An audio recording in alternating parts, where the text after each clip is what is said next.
Perkenalkan, saya Benedetta Dewi Stianipun dan rekan saya Cynthia Pramugita. Kami dari Universitas Negeri Semarang, Fakultas Ilmu Pendidikan, Program Studi Pendidikan Guru Sekolah Dasar. Nah, di sini kami mohon izin untuk mewawancarai Bapak terkait dengan pelayanan bimbingan dan konseling di sekolah dasar. Sebelum itu, silakan memperkenalkan diri terlebih dahulu, Pak. Terima kasih atas kedatangan Anda berdua. Kami ucapkan selamat datang dan selamat siang.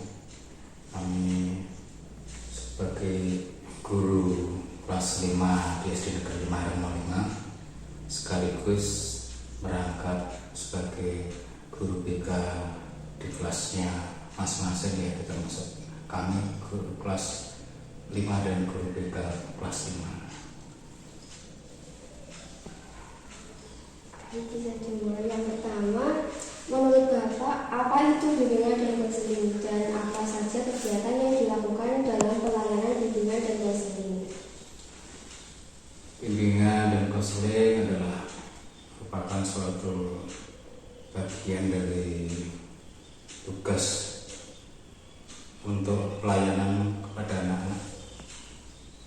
Nah, bimbingan konseling itu sudah bagian di luar jam pelajaran sebetulnya penanganannya, tapi itu karena untuk mencapai keberhasilan suatu pembelajaran itu bisa didapatkan setelah terjadi pembelajaran atau catatan dari guru sebelumnya, itu catatan mengenai beberapa anak yang punya catatan khusus, baik yang positif maupun yang negatif. Karena itu perlunya juga mendapatkan penanganan khusus untuk menangani beberapa anak yang punya masalah baik yang positif maupun yang negatif. Dan selanjutnya, menurut Bapak, apakah penting pada jenjang sekolah dasar diperlukannya suatu bimbingan dan konseling pada siswa? Menurut kami ini memang sangat penting karena anak itu belum punya kedewasaan dalam berpikir, dalam bertindak untuk menjalankan kewajibannya sebagai pelajar atau masa dirinya sebagai anak didik, agar mereka tahu apa yang menjadi kekurangan mereka atau kelebihan mereka. Jadi baik kelebihan maupun kekurangan perlu dimengerti oleh anak sejak dini, mulai dari SD, khususnya murid kami yang kelas 5. Bagaimana pelaksanaan bimbingan dan konseling yang diterapkan di sekolah dasar, terutama di sekolah dasar negeri Lemah Lembut? Untuk pelaksanaannya kami menggunakan tadi langkah pertama untuk mendapat masukan dari guru sebelumnya, yaitu guru kelas 4.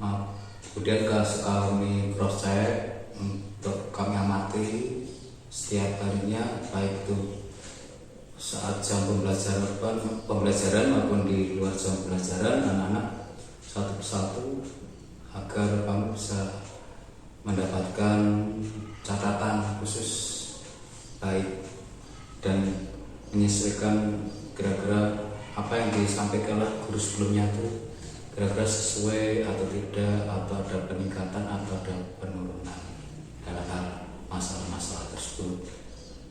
Sekian. Dan selanjutnya, siapakah yang berperan penting dalam pemberian bimbingan dan konseling di sekolah dasar menurut Bapak? Yang berperan penting karena di SD itu belum ada guru secara khusus, guru BK dari yang punya bidang kemampuan atau kependidikan bimbingan dan konseling, maka itu menjadi tugas kewajiban perangkap dari guru kelas masing-masing. Maka nomor satu yang berperan penting adalah memang guru kelas. Yang kedua, tidak lepas nanti juga melibatkan dari guru yang lain, itu makro. Dikata nanti dalam menangani masalah-masalah anak didik itu ada hal yang perlu diselesaikan, maka selalu konsultasi musyawarah dengan guru mapel maupun dengan kepala sekolah, bahkan juga nantinya kita melibatkan pada orang tua serta didik. Baik, selanjutnya, apa saja jenis kegiatan bimbingan dan konseling yang diberikan kepada siswa sekolah dasar, terutama di SDN Kemarin 05? Untuk melayani hal yang perlu tangani layanan itu ada 4 hal. Yang pertama, layanan bidang pribadi, kedua masalah sosial, ketiga layanan bidang belajar, dan keempat di bidang karir. Nah, pribadi itu menyangkut diri anak itu, jadi menyangkut kemampuan kompetensi yang dimiliki anak apapun kepribadiannya. Menyangkut sosial itu katanya bagaimana dia berinteraksi dengan teman maupun dengan guru atau dengan lingkungannya. Menyangkut emosi juga, dan belajar katanya dengan bagaimana dia dalam pelajaran itu lancar atau mampu atau tidak, terampil atau tidak, itu di bidang pelayanan di bidang belajar. Dan mengarahkan juga di bidang karir itu nanti kaitannya dengan masa depan. Ini kita awali sekarang menyesuaikan dengan IKM, kurikulum merdeka. Anak-anak kita bimbing, kita ajari ke budidaya atau wira usaha. Salah satunya itu membuat makanan kecil atau minuman kecil, bahkan berkebun atau bercocok tanam.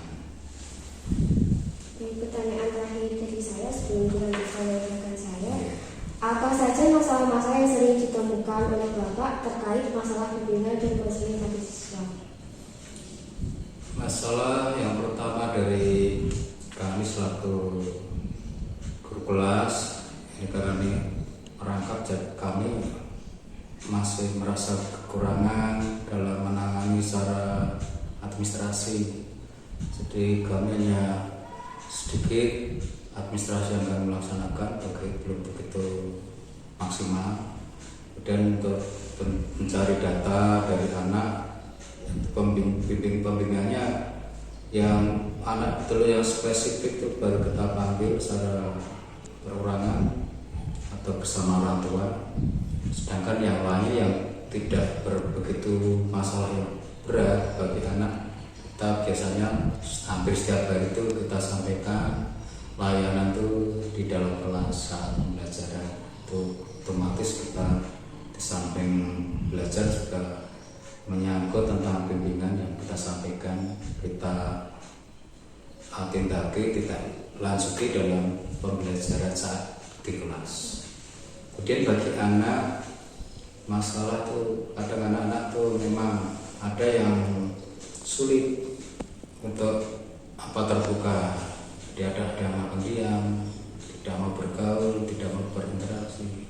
Itu butuh penanganan secara serius nantinya. Kemudian yang menonjol lagi kan anak yang agak nakal, berpengaruh pada lainnya, itu perlu penanganan khusus yang kami temui untuk anak-anak yang dalam menangani masalah-masalah.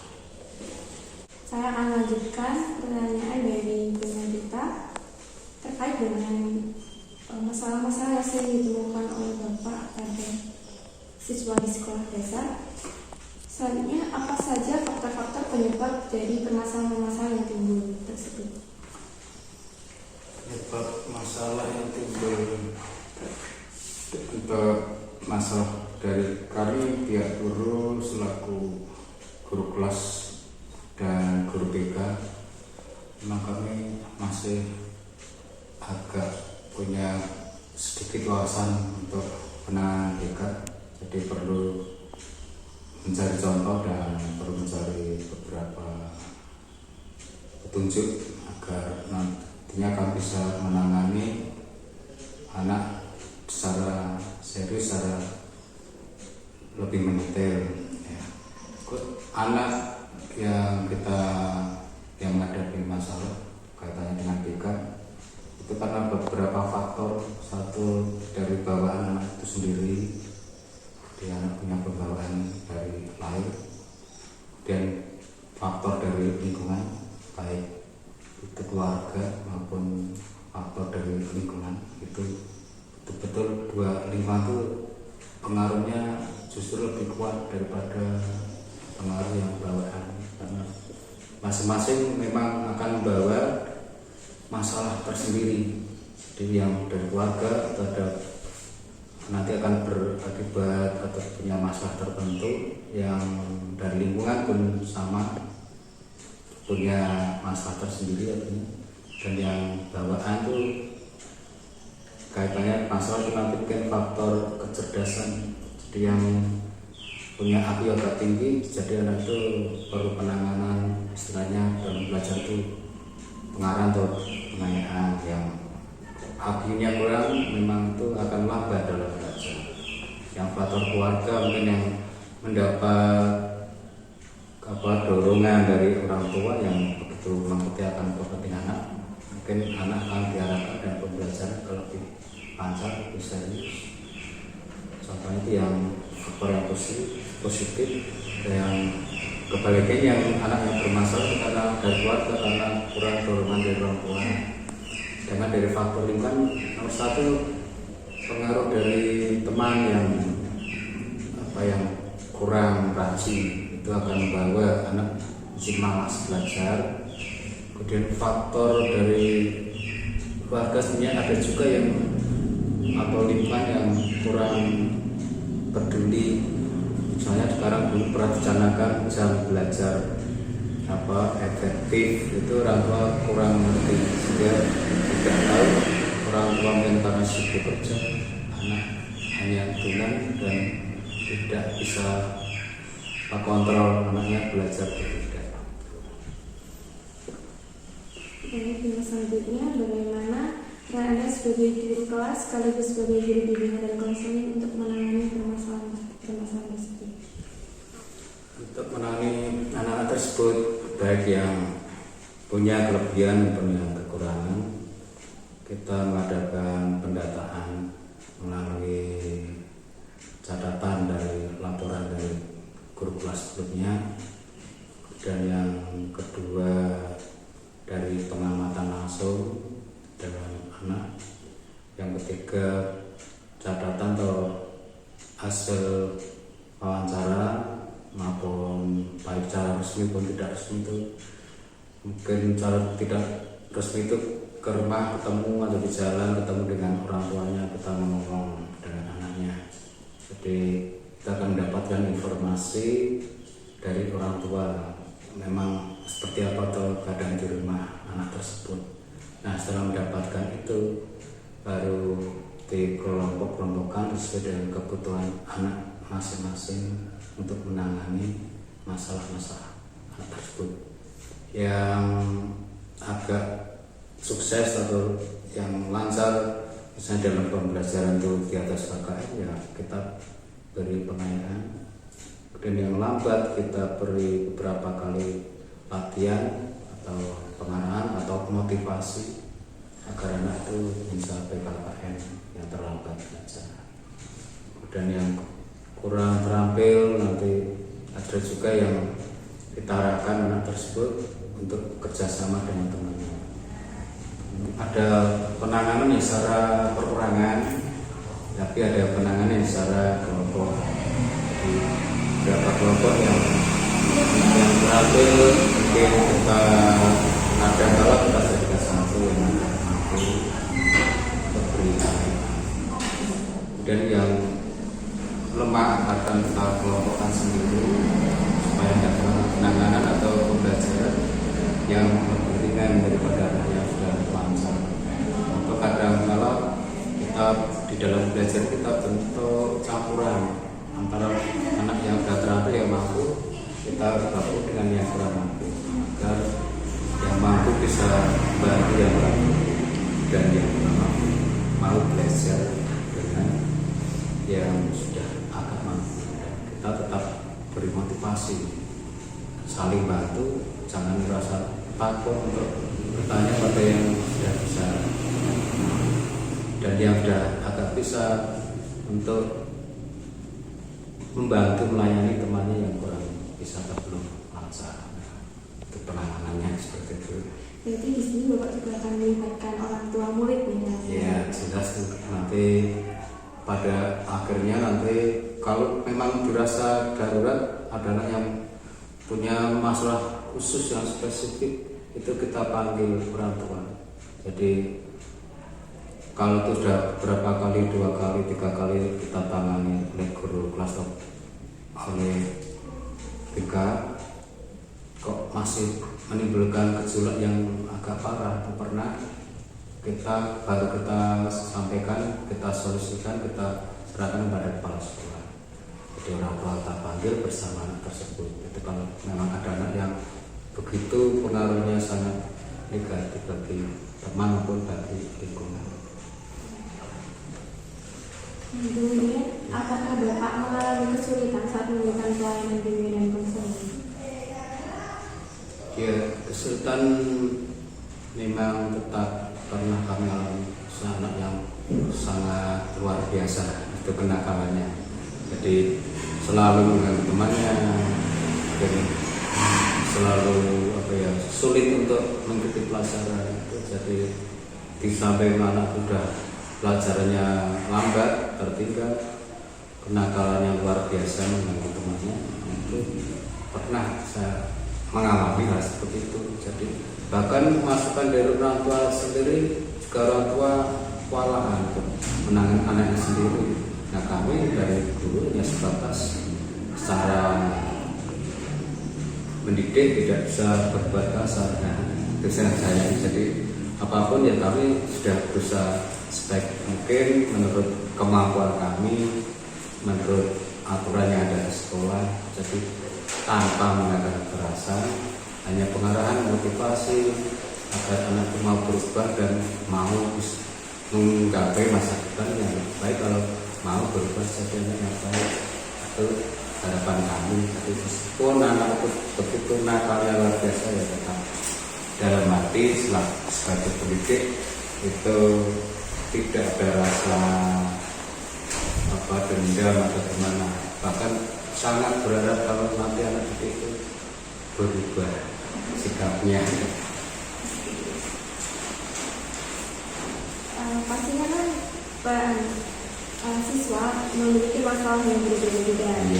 Bagaimana strategi Anda sebagai guru untuk memberikan pembelajaran bimbingan konseling?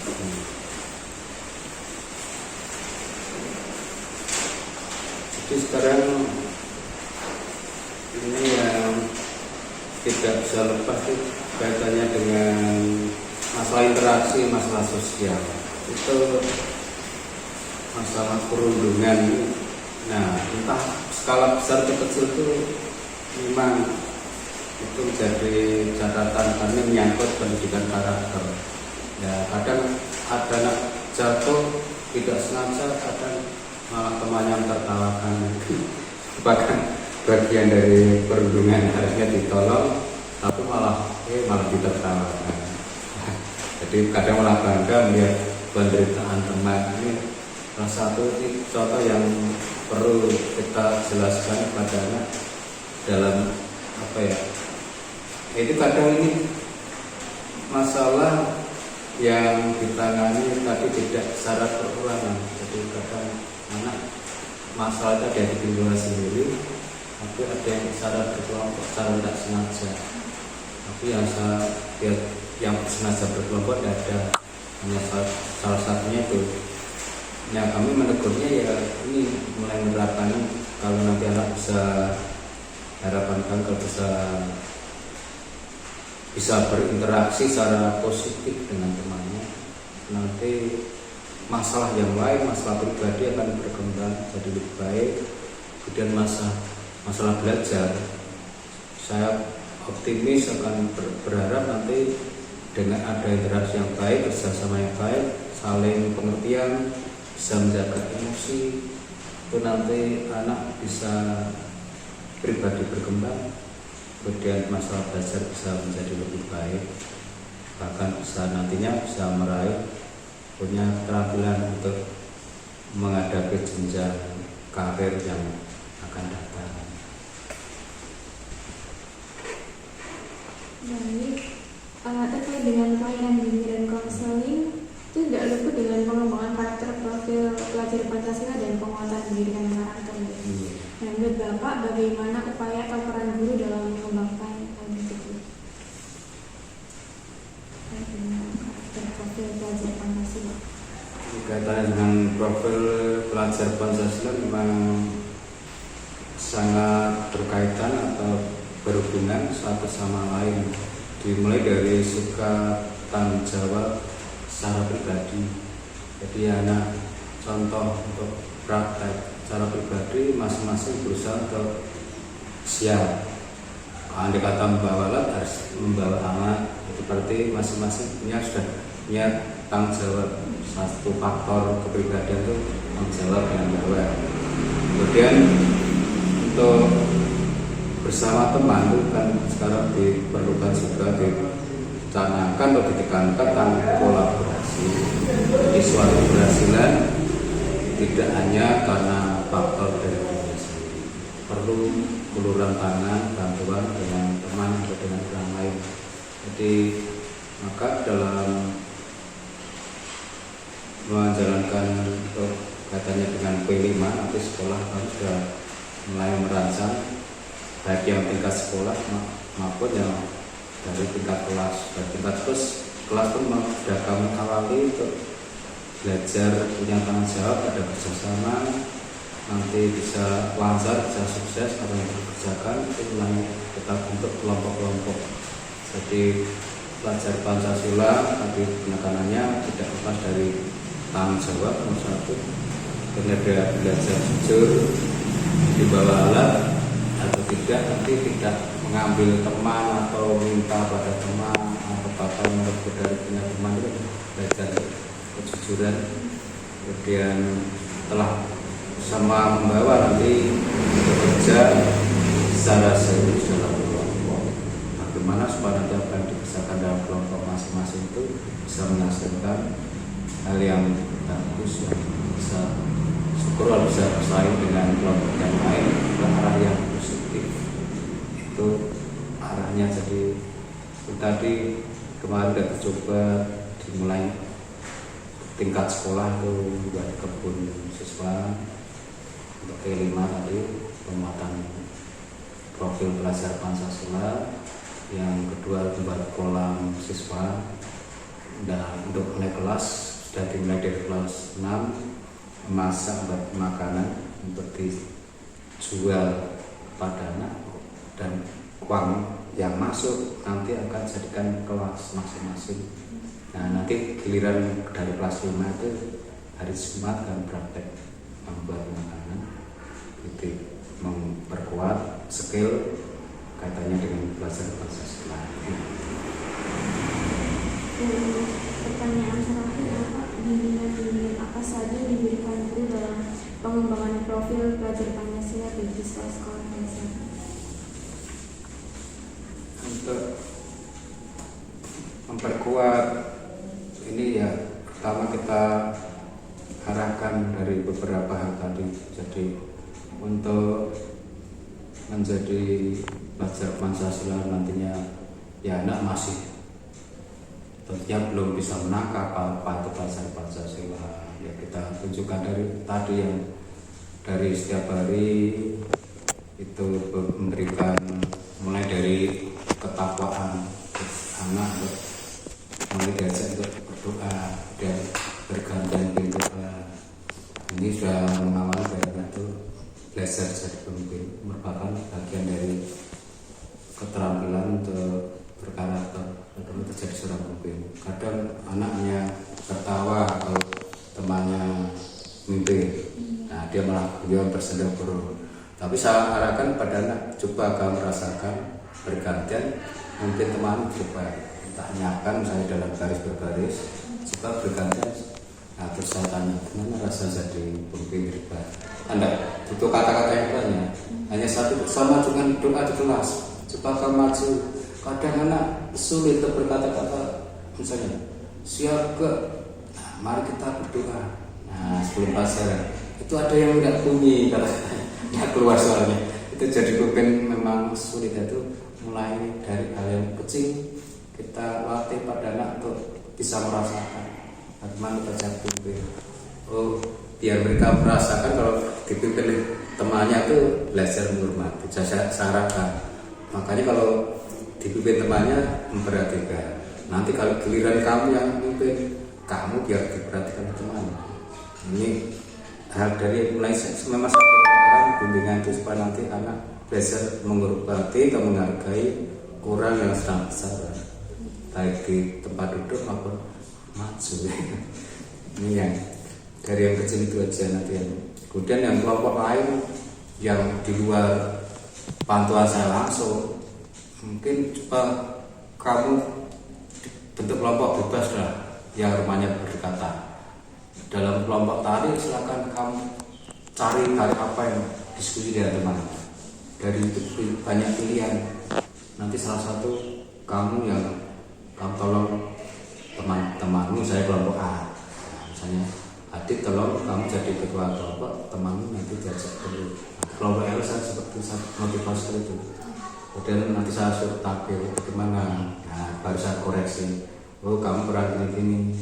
Nanti memang saya beri kepercayaan agar anak mau belajar berkolaborasi dan anak merasa percaya diri, sehingga merasa dihormati oleh temannya. Dan ada yang juga tidak pernah tampil, akhirnya setelah saya di kelompok, dalam kelompok akhirnya mau tampil. Itu belajar untuk mengarahkan agar anak itu ya sedikit contoh, tapi sedikit juga dipraktekkan. Baru kalau dipraktekkan nanti tidak tahu hasilnya. Ya, terima kasih Bapak atas waktu yang diberikan dalam wawancara kali ini. Saya ucapkan terima kasih telah meluangkan waktunya Bapak.